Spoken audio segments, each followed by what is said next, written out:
Assalamualaikum warahmatullahi wabarakatuh. Selamat pagi untuk kamu yang sedang menyaksikan video pembelajaran ini. Masih kembali ke channel YouTube Junaidi Fayat. Kali ini kita akan membahas pembelajaran 1 subtema 2 dari tema 9. Adapun materi-materi yang akan kita bahas pada video pembelajaran ini yaitu terdiri dari 2 materi seperti yang kita lihat di layar. Materi pertama adalah isi iklan media elektronik. Nah, ini akan kita bahas nih terkait masalah isi iklan media elektronik. Kemudian yang kedua adalah penggolongan materi. Kedua materi ini akan kita bahas secara tuntas pada video pembelajaran ini.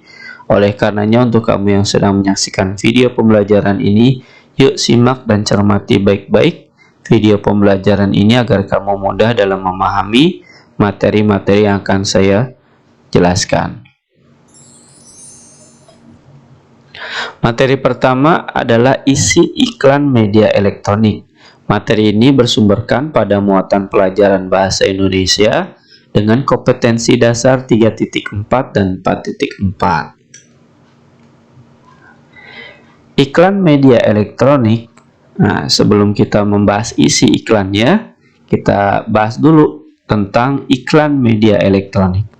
Iklan media elektronik adalah media iklan yang proses bekerjanya berdasarkan pada prinsip elektronik. Ini pengertian dari iklan media elektronik. Kelebihan iklan media elektronik antara lain: 1. Dari segi waktu tergolong cepat dalam menyebarkan berita ke masyarakat. Jadi ini emang kelebihan jikalau kita menggunakan iklan dengan media elektronik. Yang kedua adalah mempunyai audio visual yang memudahkan calon konsumen memahami iklan yang disampaikan kepada masyarakat atau kepada konsumen. Kemudian yang ketiga adalah menjangkau masyarakat secara luas. Jadi kalau kita mau membuat iklan, saran saya emang membuat iklannya itu dibuat sesuai dengan zamannya. Nah, zamannya kita adalah zaman dengan media elektronik.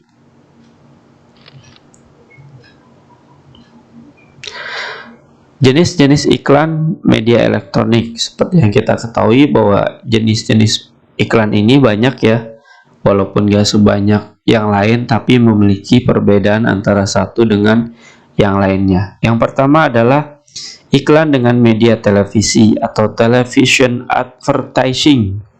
Bahasa kerennya ya. Biasanya berupa teks bergerak atau adegan seseorang yang menggunakan produk yang diiklankan.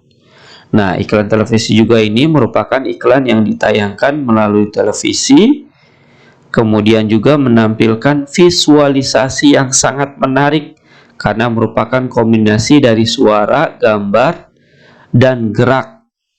Jadi inilah kelebihan kalau kita menggunakan iklan dengan media televisi dengan harga yang lumayan mahal ya kalau dibandingkan dengan iklan-iklan media elektronik yang lainnya. Kenapa? Karena ya seperti yang tadi saya bilang, menggunakan kombinasi dari suara, gambar, dan gerak. Dan iklan televisi ini memiliki karakteristik yaitu dapat dilihat dan didengar, sehingga dapat menarik perhatian dan mengesankan bagi yang menyaksikan. Inilah kelebihan dari iklan media televisi.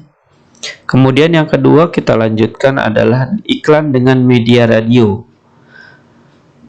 Nah, istilah kerennya radio advertising. Nah, iklan radio berupa rekaman suara atau penyiar yang menyampaikan produk yang diiklankan. Nah, selain pengertian yang di sini ya, di dalam kotak ini, bahwa iklan radio adalah atau merupakan media yang mengandalkan pendengaran untuk menyapa pendengarnya. Jadi oleh karena itu, pemaparan iklan melalui media radio memiliki karakteristik yang hanya bisa didengar melalui audio atau suara. Nah, suaranya itu bisa berupa suara manusia yang teratur, musik perpaduan, atau suara-suara yang menggunakan ritme dan harmonis. Nah, ini kelebihan dari atau karakteristik dari iklan dengan menggunakan media radio. Jadi masing-masing memiliki karakteristiknya berbeda-beda antara satu dengan yang lainnya.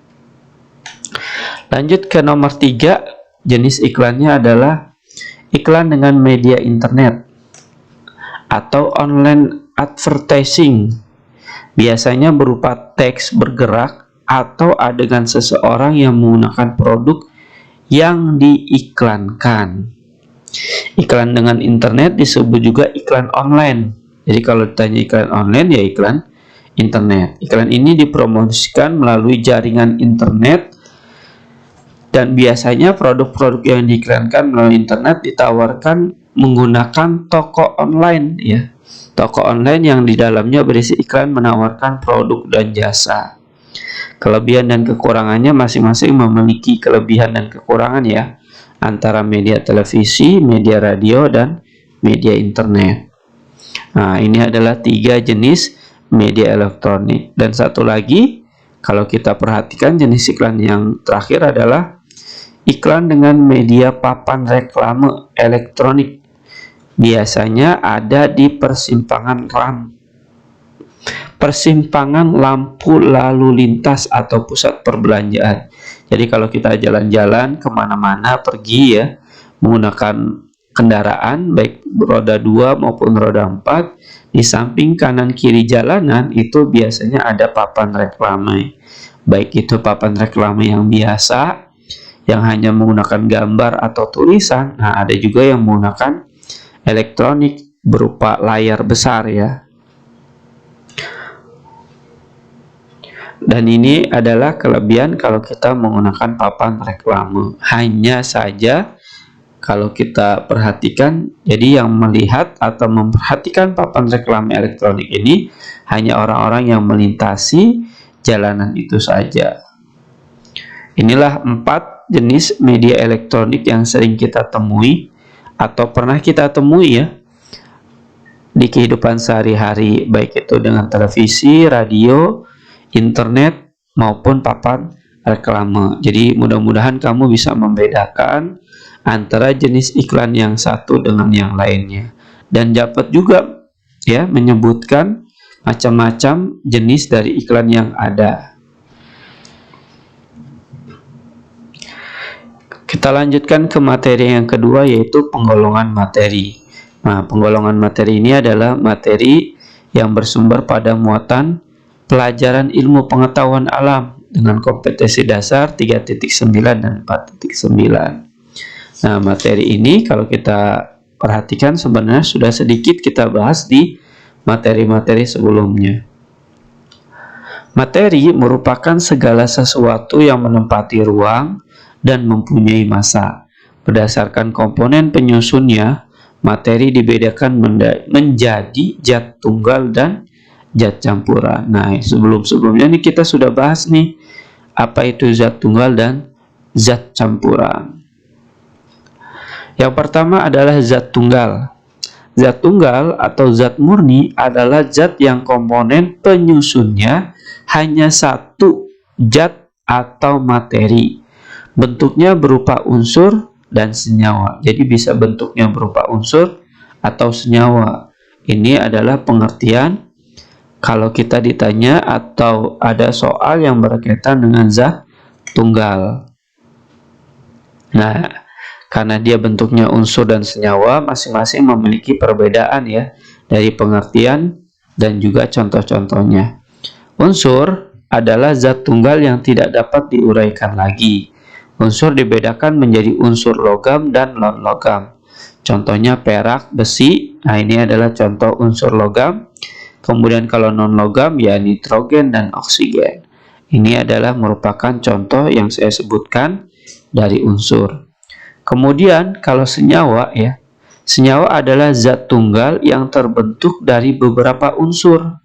Jadi kalau unsur emang terbentuk sendiri, kalau senyawa adalah terbentuk dari beberapa unsur. Contohnya adalah air, garam, dan gula. Kenapa terbentuk dari beberapa unsur? karena air itu terbentuk dari H2O, jadi hidrogen dan oksigen. Contohnya seperti itu. Jadi masing-masing memiliki perbedaan antara unsur dan senyawa. Kita lanjutkan. Yang kedua adalah zat campuran. Kalau yang pertama tadi zat tunggal, yang kedua adalah zat campuran. Zat campuran merupakan zat yang komponen penyusunnya terdiri atas dua atau lebih zat atau materi. Jadi terdiri atas dua atau lebih zat atau materi. Campuran dibedakan menjadi dua, yaitu campuran homogen dan campuran heterogen. Nah, inilah bedanya antara homogen dan heterogen. Kita akan bahas. Kalau campuran homogen adalah campuran dua atau lebih zat yang terlarut sempurna. Yang terlarut sempurna, contohnya air bercampur dengan garam dapur. Ini akan terlarut sempurna menjadi air asin ya. Kemudian garam tidak menyisakan endapan dan air tampak bening dan terasa asin.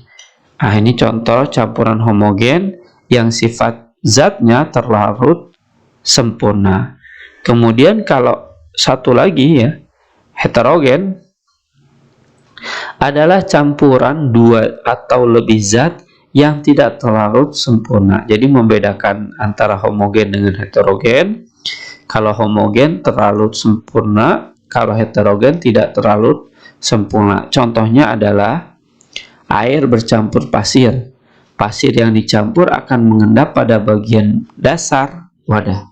Jadi ini kelebihan atau contoh ya yang dimiliki dari campuran heterogen. Jadi dia emang nggak bakal bercampur secara sempurna. Ciri-cirinya kita bisa membedakan antara campuran homogen dan heterogen. Pertama, dari segi ukuran partikel yang bercampur. Kalau heterogen itu lebih besar dari molekulnya. Kemudian kalau homogen lebih kecil dari molekul-molekulnya.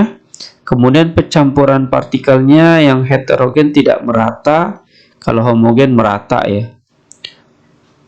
Yang ketiga, larutan jika didiamkan, kalau heterogen akan mengendap, sedangkan homogen tidak mengendap. Nah, di bawahnya tuh kalau kita misalkan buat kopi, nah ada sisa-sisa di bagian bawahnya.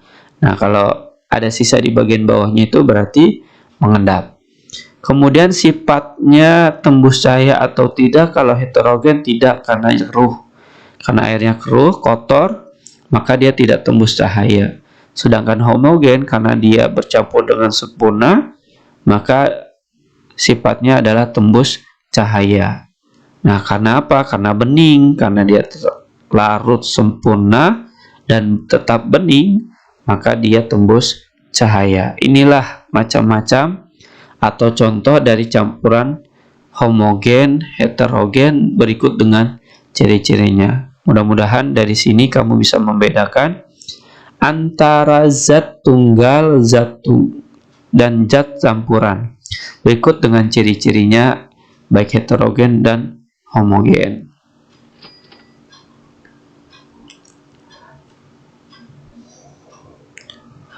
Setelah kamu menyaksikan, mendengarkan, menyimak baik-baik dari dua materi yang tadi sudah saya jelaskan, silakan untuk kamu yang sedang menyaksikan video ini, cobalah jawab latihan berikut, terdiri dari 4 soal, di mana latihan-latihan ini atau soal-soal ini diambil dari kedua materi tersebut. Jawablah pertanyaan ini dengan jawaban yang benar dan tepat, dengan hasil karya kamu sendiri tanpa meminta atau menerima bantuan dari orang lain. Selamat mengerjakan, saya doakan kamu bisa dalam menjawab soal-soal berikut dengan jawaban yang benar dan tepat.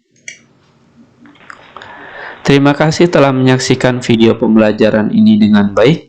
Mudah-mudahan dapat menambah wawasan dan ilmu pengetahuan kamu dari pembelajaran 1 subtema 2 tema 9. Selamat mengerjakan. Wassalamualaikum warahmatullahi wabarakatuh.